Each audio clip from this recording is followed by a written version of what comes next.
Peindre une maçonnerie de briques n'est pas toujours sans risque. Chaque année, 20% des problèmes rencontrés avec les peintures et recensés par la division des avis techniques du CSTC concernent des maçonneries de briques.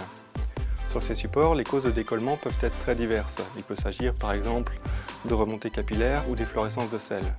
On constate également des problèmes de décollement de peinture liés à une adhérence incorrecte de la peinture sur la brique.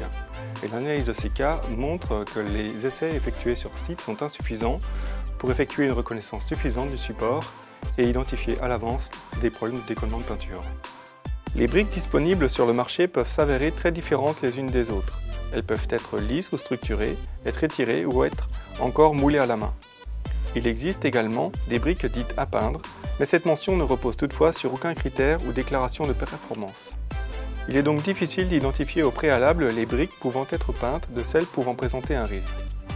Des essais, menés à partir de différentes briques, montrent que l'adhérence initiale de la peinture est liée à la capacité d'absorption de la brique. Plus concrètement, nous constatons que l'adhérence de la peinture diminue lorsqu'elle est appliquée sur des surfaces moins absorbantes.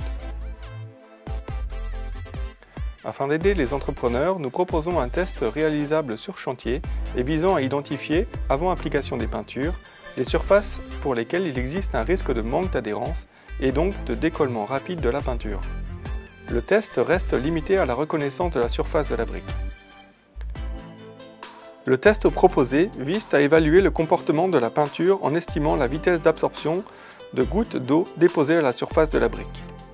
Pour réaliser l'essai, il est donc nécessaire de disposer d'un peu d'eau et d'un dispositif permettant de déposer à la surface de la brique un volume d'eau à peu près constant et qui ne soit pas trop important. Nous utiliserons ici une pipette de laboratoire, mais d'autres systèmes peuvent être utilisés comme une seringue ou une piscette. Le test doit être effectué sur une surface propre et sèche.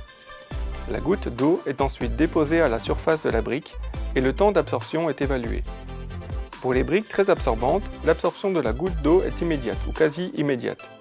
Sur ces supports, nous n'avons pas constaté de défaut d'adhérence et le risque de décollement est donc faible.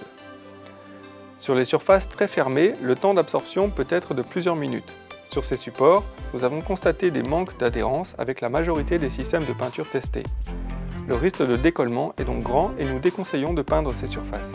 Enfin, pour certaines briques, comme celles présentant une surface lisse ou un temps d'absorption s'étendant de quelques dizaines de secondes à plusieurs minutes, le comportement des peintures est plus aléatoire et même si une adhérence correcte a généralement été constatée, il est conseillé de vérifier le comportement de la peinture au moyen d'un test préalable.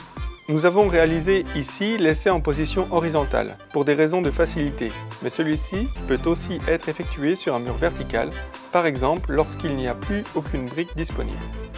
On veillera alors à ne pas déposer trop d'eau sur la surface de la brique afin de limiter les phénomènes de coulure qui pourront perturber l'évaluation du temps d'absorption. L'ensemble des constatations réalisées au cours de ces tests est résumé dans l'article du CSTC Contact 2021-4 que vous pouvez retrouver sur notre site.